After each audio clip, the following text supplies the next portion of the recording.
चाहे जो हो, जहां हो, जैसे भी हो, आप सबसे श्रेष्ठ भगवान के प्रिय बन जाएंगे और आपको इसमें इस तरह की कोई विशेष कष्टमयी साधना भी नहीं करनी पड़ेगी।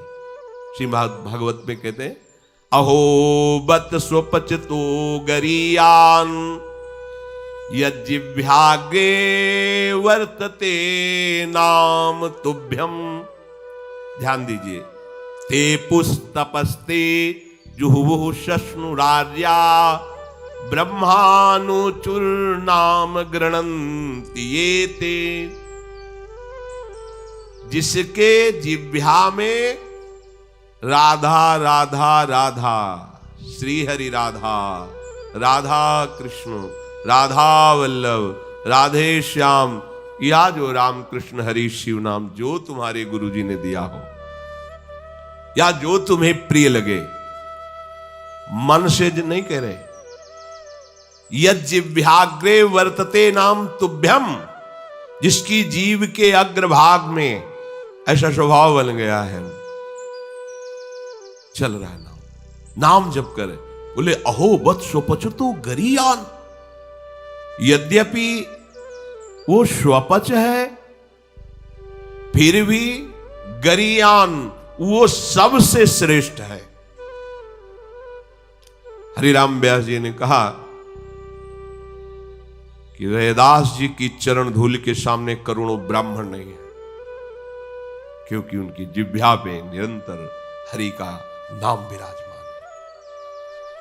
इसीलिए यहां ब्रजवासी सब ब्रह्मा से भी परम पवित्र और श्रेष्ठ माने गए। व्यास मिठाई विप्र की तामे लगे आग, वृंदावन की स्वपच की जूठन खाइए मांग। हे बड़े मस्त है ब्रजवासी। प्रातः काल एक बार मंगला करके श्री जी की जा रहे थे, तो एक माई ठेलिया में कूड़ा करकट ऐसे भरे मस्ती बिहारी जी के पद गा रहे थे। जपे जा राधा राधा नाम, बसे जा श्री वृंदावन धाम, मिलेंगे कुंज बिहारी ओढ़ के कांवर का। ठेलिया ऐसे कूड़ा के लिए रोका और कुछ भेंट दिया, चरणों में प्रणाम किया। ये है हमारे वृंदावन की शोपच है, जिनकी जिह्वा में बिहारी बिहारिंजू का जस बसा हुआ है, परम पावन श्रीधाम वृंदावन की परिचर्या में लगी हुई। तो व्यास मिठाई विप्र की तामे लगे आग, वृंदावन के स्वपच की जूठन खाइए मांग, क्योंकि ये हरि प्रेम प्रदान कर देंगे। किसी की सामर्थ्य नहीं कि संतों के माथे पे हाथ रख दे। एक ब्रजवासी का छोरा छोटा सा हो, उसके पैर छो, कोई भी हो ऐसे लबा के हाथ, जा बाबा, और उसको जब प्रणाम किया ना भैया, लाडली जी कृपा करे तो हृदय निहाल हो गए। ये आशीर्वाद कौन दे सकता है? देखो बरसाले के गोसाई पर चरण छुओ, सीधे लाडली जू से हाथ करके बात करते हैं। लाडली जू, आपको विश्वास नहीं? अगर विश्वास कर लो तो लाडली जू उनके करकमल से सेवित है, वो जो कह रहे हैं वही लाडली जू करेंगी। भोरी सरकार है, पर हमें मनिलता मन की होने के कारण इन सब भावों पर विश्वास नहीं रहता। कह रहे कोई भी तपस्वी उसकी समानता नहीं कर सकता। जिसकी जिह्वा के अग्रभाग पर उसने सारी तपस्याएं कर ली, सारे तीर्थ स्नान कर लिए, भागने की जरूरत नहीं, राधा राधा बोलो। सारे तीर्थ स्नानों का फल तुम्हें उसी क्षण मिल जाएगा जो तुम्हारी जिह्वा के अग्रभाग पर श्री हरि का नाम, प्रियाजू का नाम बिना। सारे वेदों का अध्ययन कर लिया, अब उसे कुछ अध्ययन करने की जरूरत नहीं है। जो बड़ी बड़ी तपस्याओं से, तीर्थयाटन से, वेदाध्ययन से, यज्ञ आदि से गति मिलना दुर्लभ है, वो तुम्हें नाम से प्राप्त हो जाए। कौन हो, कहां हो, कैसे हो, कोई प्रश्न नहीं। जैसे हो, जिस परिस्थिति में, जिस विषय में फंसे हो, वहीं से तुम्हें नाम उठा के महात्मा बना देगा, तुम्हें धनवान बना देगा, यशस्वी बना देगा। तुम तेज से संपन्न हो जाओगे। नाम का तेज, भगवान नाम का तेज है, प्रताप है भगवान नाम का। एक बार नाम आप बसा के तो देखो हृदय में, जोर से आलाप लोगे नाम का, प्रकृति का परिवर्तन हो जाए। अरे स्वामी का नाम है, सुमीर पवन सुत पावन नामू अपने बस करी राखे। जपहि नाम जन आरत भारी, मिटहि कुसंकट होय सुखारी। इदम ही पुंसस तपसः श्रुतस्य वा, स्विष्टस्य सूक्तस्य च बुद्धि दत्तयोः। अविच्युतोऽर्थः कविभिर निरूपितो, यदुत्तम श्लोक गुणानुवर्णनम। बड़े बड़े वेदनिष्ठ ब्रह्म ऋषियों ने निश्चय किया है कि भगवान के नाम का निरंतर जप गुण कीर्तन, इससे बड़ा कोई तप नहीं है, कोई वेदाध्ययन नहीं, कोई यज्ञ नहीं, कोई ज्ञान या कोई दान इससे बढ़कर के नहीं है। बस प्रभु के नाम में तुम्हारी प्रीति हो जाए। कलिम सभाजयन्त्यार्या गुणज्ञाः सारभागिनः, यत्र संकीर्तने नैव सर्वः स्वार्थो भी लप्यते। न हृतः परमो लाभो देहिनां भ्राम्यतां हि, यतो विन्देत परमां शांतिं नश्यति संस्कृति। ये कलिकाल किसी को बख्शेगा नहीं, अगर नाम जप नहीं तो बुद्धि को भ्रष्ट कर देगा। इसका प्रभाव है कपट, चतुरता, बेईमानी और पापाचरण में रति, इसका प्रभाव है। कली इन दोषों से संपन्न है, पर एक इसका महान गुण है, जिसकी जिह्वा पे प्रभु का नाम होगा, इसके कोई भी दोष उसका स्पर्श नहीं कर सकते, और कली स्वयं भयभीत हो जाता है जिसकी जिह्वा पे नाम है। इसकी एक बड़ी प्रशंसा है, 10,000 वर्ष तपस्या करने पर जो फल मिलता है, 24 घंटे निरंतर नाम जप करने से मिल जाएगा। कलयुग की ये विशेष महिमा है। हम लोगों को भगवत प्राप्ति बड़ी सहज है। दाहिने पैर के अंगूठे के बल हाथ उठा के ऊपर से बोले कितने, वो 10,000 वर्ष, ऐसे 10 सेकंड नहीं खड़े हो सकते अपने लोग, नहीं। दाहिने पैर के अंगूठे के बल हाथ उठा के 10 सेकंड नहीं खड़े हो सकते। और वो अवश्य भगवान की प्राप्ति की बात नहीं कही गई, वो अलग अलग कामनाओं के अलग अलग लक्ष्य। 24 घंटे नाम कीर्तन करने से वो फल प्राप्त हो जो उनको 10,000 वर्ष ऐसे करने से। कलयुग का बड़ा प्रताप है। जो तुम स्वार्थ की पूर्ति चाहते हो या परमार्थ की पूर्ति चाहते हो, या तुम रोग का नाश चाहते हो, तो एकमात्र उपाय है भगवान के नाम का निरंतर जप करो। निरंतर शब्द में बड़ी कठिनता है। महात्मा जन इसी का प्रयास करते। अव्यावृत भजनात्, ये सिद्ध अवस्था है, निरंतर भजन। आपसे निरंतर ना हो तो थोड़ी थोड़ी देर में स्मरण करने का अभ्यास बना लीजिए। एक बार सत्संग में कि अगर 5 मिनट में एक बार राधा बोल दो, कि हर 5 मिनट में एक बार राधा बोलना है। राधा 5 मिनट फुर्सत करो, चिंतन या कार्य जो कर रहे हो, पर 6वां मिनट न लगने पावे, फिर 5 मिनट राधा। एक दिन आप देखना निरंतर नाम चलने लगेगा। इससे विषयों के प्रति जो आसक्ति है वो एक बार तो बढ़ेगी। होम्योपैथिक दवा जैसे नहीं, रोग एक बार उभरेगा, आपको लगे, वो बढ़ती नहीं है, अंदर छुपी हुई निकलती। ध्यान से सुनोगे तो प्रश्न खत्म हो जाएंगे। अपने लोगों के प्रश्न रहते हैं, जब भजन में बैठते हैं तो बड़ा मन चंचल होता है, बड़ी गंदी बातें आती हैं, ये वो।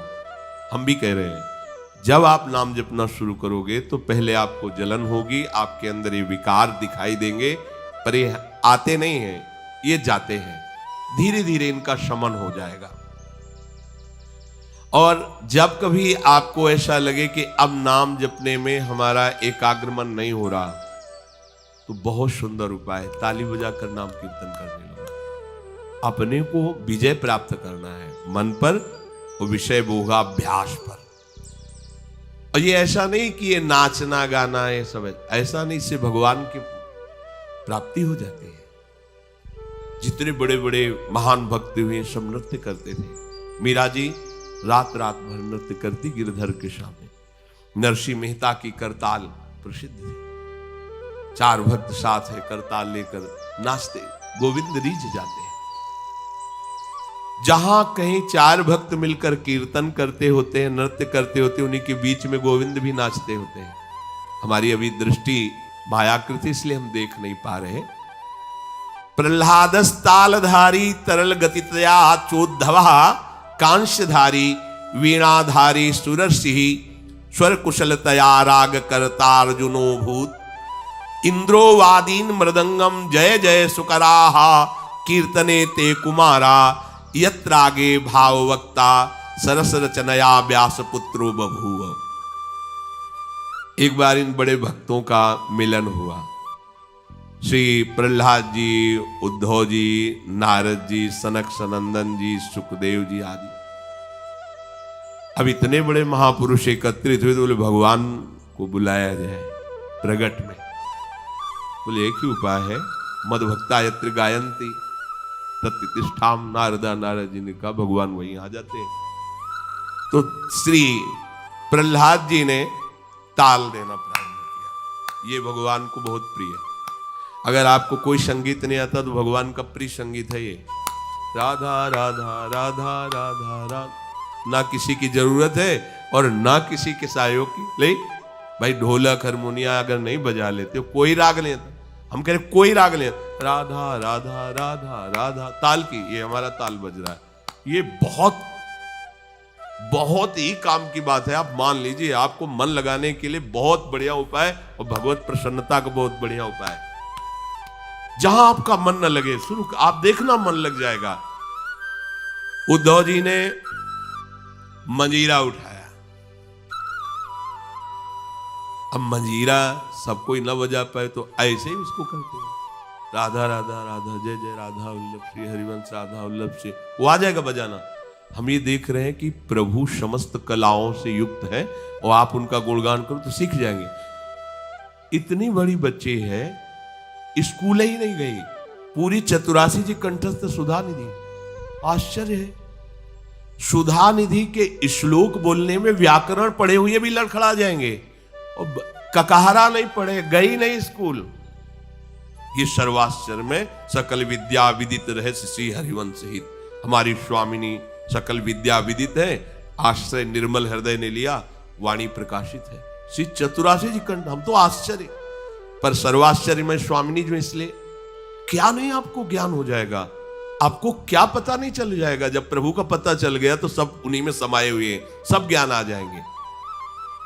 श्री उद्धव जी ने मंजीरा उठाया और नारद जी का प्रसिद्ध वाद्य यंत्र तो वीणा जी है ही, और अर्जुन जी राग आलापने लगे। इंद्र ने मृदंग बजाना शुरू किया। सनक सनंदन बीच बीच में जय हो, ये कोई हंसी मजाक नहीं, जैसे कीर्तन में आप लोग बोलते हैं जय हो जय हो जय हो, आप बोलते ना, ये साधारण बात नहीं है। भगवान बहुत प्रसन्न होते इससे। बोले ये सनक सनंदन सनातन सनत कुमार बीच में नाम कीर्तन में जय ध्वनि बोलने लगे, जय हो जय हो। और सुखदेव जी भावभंगियां प्रकट करने लगे। जीव ही एक कीर्तन और नृत्य हुआ तो बीच में देखा प्रभु प्रकाशित हो गए। तासा मावीर भूत छोरी स्मयमान मुखाम जा, पीतांबर धरासरग भी साक्षात मत। और वो भी कोई खड़े लए हुए, वो भी तो नटवर नागर हैं, सकल कलाओं में प्रवीण। तो प्रभु नृत्य कर रहे हैं, भक्त जन आसपास मृदंग में। कैसा आनंद! ये जो आनंद आपको आता है, तो आनंद कौन है जानते हो? श्री कृष्ण। सच्चिदानंद रूपाय, उनका रूप क्या है? आनंद। आपके हृदय में उमगल, सबके हृदय में भगवान आ रहे हैं। पर बोले हमारा अनुभव नहीं हो रहा, मलिन यंत्र है, यही करते रहो। थोड़ा आनंद आया ना, अब पूरा आनंद आ जाएगा। और जिस दिन पूरा आनंद आया, उस दिन से फिर तुम्हें कोई घसीट नहीं पाएगा। माया का जो आकर्षण है। भगवद आदि पुरुषस्य नारायणस्य नामोच्चारण मात्रे निर्धूत कलिर्भवति। जो प्रभु श्री हरि का नाम उच्चारण मात्र करता रहता है, कोई भी कलयुग का दोष उसके अंदर। कलयुग बड़ा सूक्ष्म विषय है। देखो, गर्भ में ही जिनको भगवान का साक्षात्कार हो गया था, वो परीक्षित महाराज देखा कि एक जो शूद्रवत आचरण करने वाला पैर से मार रहा है, डंडों से मार रहा है बैल, बीच बीच में लात। ये ध्यान रखो, किसी को भी पैर से कभी, सब में श्री भगवान है, कभी ऐसा दंड विधान किसी के लिए हो जैसा, पर ऐसे सहज में किसी को अपने पैर न लगे। अपने लोगों का परमार्थ है ना, कोई अगर लेटा हुआ है तो उसे नांगने की जरूरत नहीं, घूम के भले चले जाओ, उससे प्रार्थना करो कि आप पैर हटा लीजिए। ये ऐसे किसी को नांगना, किसी के पैर मारना, ये सब गंदे आचरणों में आता है। ये भक्तों के द्वारा ऐसा नहीं होता है। हमें तो आश्चर्य हुआ, पूज्य श्री चंद्रशेखर बाबा के एक जो अंग सेवी थे, उन्होंने बताया कि बाबा का श्री चरण एक बार हमारी पादुका को छू गया तो बाबा पादुका को ऐसे छू के ऐसे, हम कहा अरे बाबा हम मर गए, ये क्या हमारी पादुका? बोले अब तुम थोड़ी हो, तुम तो हरि के शरणागत वैष्णव हो गए। अब वैष्णव की पादुका पूज्य होती है, उसमें पैर कैसे? बाबा के वो शिष्य हैं और बाबा उनकी पादुका को, ये है भाव, वैष्णव भाव, ये भगवत भाव। हम गुरु हैं, चेले का तो ऐसा नहीं, पूज्य हो गया, वो भगवान का दास हो गया। हम तो पोस्टमैन हैं, हमें जो मिला वो इधर दे दिया, लेकिन वो वही है, उसको उसी भाव से देखे कि भगवान का निज जन, भगवान का भक्त है। लात से मार रहा था, डंडों से मार रहा था, उनका रुक जा, हमारे राज्य में कोई हमारे ऐसे धर्मयुक्त पशुओं को दंड दे और मेरा भय ना हो, ऐसा कौन पैदा हो गया? नजदीक गए तो जब देखा कलयुग ने कि ये तो प्रचंड काल रूप है, भगवत भक्ति से संपन्न थे, तुरंत उसने पाग उतारी, चरणों महाराज रक्षा कीजिए, और मुझे भगवान ने ही सेवा दी, अब मेरा समय आ गया है, अब मैं राज्य करूंगा। तेरा समय है, कलयुग, जी हां। देखो उसका परिचय कहां से हुआ? अधर्माचरण से ही। तो उनका जब तक मैं जीवित हूं तब तक तेरा राज्य नहीं आने दूंगा, हमारी प्रजा में अधर्माचरण फैल जाएगा। तो आपको कुछ न कुछ तो स्थान देना ही होगा हमारे लिए कि आप ठीक है, मदिरालय और जो मदिरा सेवन करे और जहां शरीर को बेचा जाता हो, भ्रष्ट आचरण किए जाते हो, जहां जुआ खेला जाता हो, ये द्वैत कीड़ा, मद्यपान करना, व्यभिचार करना। व्यभिचार उसे ही कहते हैं जो धर्म से रहित काम संभोग होता है, जो अपनी एक पत्नी व्रत रहकर भगवान की भावना से संतानोत्पत्ति की क्रिया, वो उसे व्यभिचार नहीं कहते, वो दोषयुक्त नहीं, गृहस्थ धर्म के अंतर्गत है। लेकिन जो अन्य ऐसी भावना कलयुग को आदेश दिया कि आप रह सकते हो, जो मदिरा पीता है, जो भ्रष्टाचरण करता है और जो मांस खाता है और जो दैत्य कीड़ा करता है, आप, क्योंकि वहां कोई ऐसा करता ही नहीं था, यहां रह सकते हो। उनका महाराज आपने सब गंदे गंदे स्थान तो दे दिए, थोड़ा तो सांस लेने की जगह दो। उनका ठीक है, अधर्म से कमाया हुआ स्वर्ण उस पर तुम्हारा, वो खुश हो गया, हाँ हाँ ठीक है महाराज, आपकी आज्ञा के विरुद्ध बिल्कुल नहीं चलूंगा। चले आए। जरासंध का जब वध हुआ था तो उसका मुकुट जो था उसको लेकर विजय में, जिसकी विजय, तो भीम ने ही तो भगवान की प्रेरणा से, तो अब ये उन्हीं के तो वंश में है ना, ऐसे धरते ही शिकार की वृत्ति जागृत हुई। जंगल में गए, शिकार तो मिला नहीं, प्यास से व्याकुल हो गए। एक महात्मा समाधि में बैठे हुए थे, उनके आश्रम में प्रवेश किया। महात्माओं के आश्रम में प्रवेश करने की मर्यादा होती है, पाग, अस्त्र शस्त्र, अपना पद का भाव ये बाहर ही रख देना चाहिए, क्योंकि यहां सर्व लोक महेश्वर भगवान के चिंतन में लगे हुए हैं और विश्वास रखे कभी अमंगल नहीं हो सकता। तुम्हारे अंग रक्षक तुम्हारी रक्षा नहीं कर सकते जैसा भगवान नाम रक्षा करता है। तो भगवान नाम का वहां सुरक्षा कवच होता है जहां भगवत प्रेमी महात्मा होते हैं, इसलिए बहुत जगह शास्त्रों में पाया गया है। जैसे कर्ण ऋषि के आश्रम में दुष्यंत जी तो अंगरक्षकों को बाहर ही छोड़कर अपना राजमुकुट और चरण पादुका उतार करके बड़ी दैन्यता से गए। ऐसे कई जगह महात्माओं के, पर आज ही भूल गए। ऐसे आश्रम में प्रवेश किए, घोड़े से उतरे, कोई है, प्यास लगी है। तो ये मर्यादा है कि यदि राजा पधारे तो खड़े होकर उसका स्वागत किया जाता है, क्योंकि हम राजा के राज्य में रहकर भजन करते हैं। वो राजा हमारे भगवान का स्वरूप है, उसका खड़े होकर स्वागत और अर्घ आदि दिया जाता है। ऐसा पूर्व ऋषियों ने किया भी है। अब वो समाधिस्थ में शमीक ऋषि उनका नाम, नजदीक गए, बड़े बड़े महात्माओं के दर्शन किए होंगे, तो क्या जानते नहीं कि समाधि अवस्था में है। समाधि अवस्था केवल शरीर दिखाई दे रहा है, बाहर से आप उसे मृत जैसा भी कह सकते हैं। अमृत स्थिति है, प्राण वायु भी संचलन नहीं हो रहा है। भगवदाकार वृत्ति अंदर से, बाहर से सब क्रियाएं रुकी हुई। समाधि की अलग अलग स्थितियां होती हैं। तो आज इनको देखो, कलयुग का प्रभाव, उनको ढोंग नजर आ रहा है। राजा आया, इसे क्या बात करना है, बस ये बात सोच करके तुम आंख मूंद के बैठ गए। और बाहर निकले, देखा एक मरा हुआ सर्प पड़ा हुआ था, उसे उठाया, उनके गले में डाल दिया। ये कलयुग का दोष, एक महात्मा पर पाखंड का आरोप। जब कलयुग चढ़ जाएगा तो तुम्हें सब ऐसे नजर आएगा, सब पाखंडी है, सब भ्रष्ट हैं, अरे सब नाटक है, कलयुग का स्वभाव। और उनका अपमान करने की चेष्टा, ये अपमान है। अच्छा, उनको ये पता भी नहीं है कि कोई आया है, कोई ऐसी चेष्टा कर रहा है। चले गए।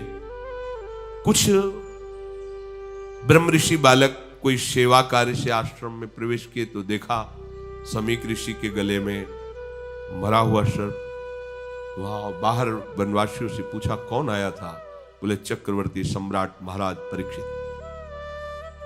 दूसरा कोई नहीं गया? नहीं। तो ऐसा अमंगल कार्य, इतना उनका अभद्र व्यवहार एक ब्रह्म ऋषि से।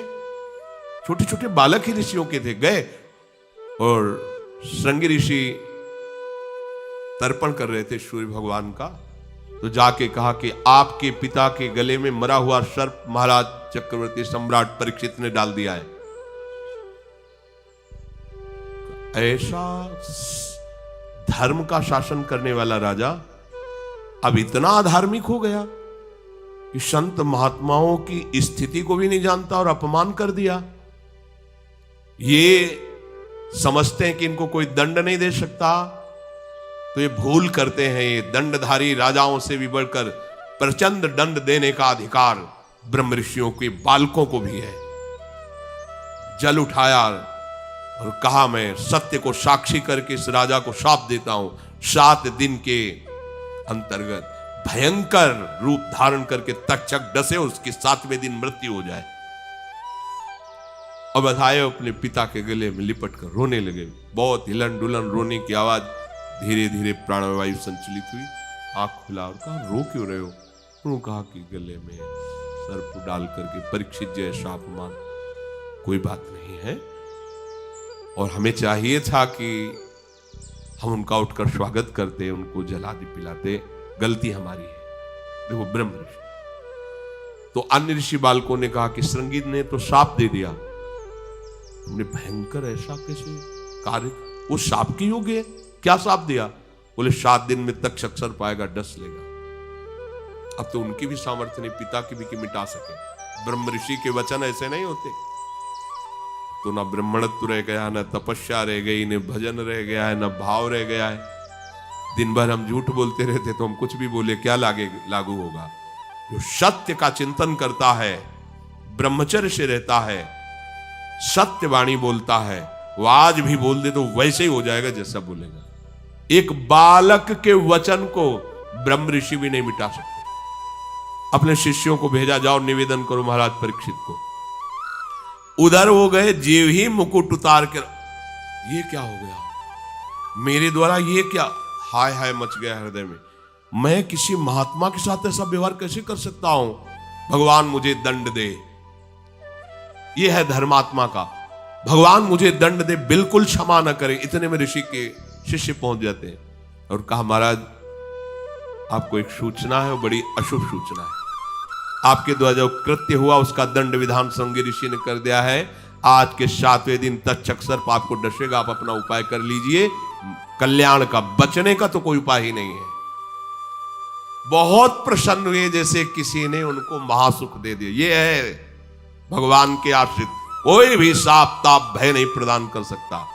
प्रसन्न हुए, मैं तो मांग ही रहा था कोई दंड मिले। बहुत अच्छा हुआ, जन्मेजय को बुलाया, उसी क्षण रात दिया। वो गंगा किनारे जा करके बस आमरण अनशन व्रत, एक बूंद पानी भी नहीं पीऊंगा, और कैसे भगवत प्राप्ति हो 7 दिन में चिंता नहीं कर रहे थे। बड़े बड़े संत महात्माओं ने जब साप की बात सुनी, सब आ गए गंगा किनारे। उसमें भगवान व्यासदेव जी, वशिष्ठ जी, बड़े बड़े महापुरुष नामी सब आ गए। सबसे पूछा 7 दिन में निश्चित भगवत प्राप्ति हो जाए, आप सब हमें ऐसा उपाय बताइए। सब आपस में विचार ही कर रहे थे। इतने में देखा कि आनंद में मगन हुए निर्वस्त्र दिगंबर भगवान सुखदेव जी। 16 वर्ष की अवस्था है, कृष्ण नाम जिह्वा से निकल रहा है, जीव ही आए सब खड़े। कैसे 7 दिन में भगवत प्राप्ति? बोले 7 दिन के पहले ही तुम्हें हम साक्षात्कार करवा देंगे। श्रीमद् भागवत श्रवण कराया और पूछा, बेटा परीक्षित तुम्हें इस समय क्या तक्षक से डर है? तो उनका नहीं भगवान, आपने मुझे ऐसी स्थिति प्रदान कर दी कि एक तक्षक क्या करोड़ों महाकाल का रूप धारण करके भी आवे, मुझे कोई डर नहीं, क्योंकि मैं ऐसी स्थिति को प्राप्त हो गया हूं, मृत्यु मुझे छू नहीं सकती। उठे और चल दिए।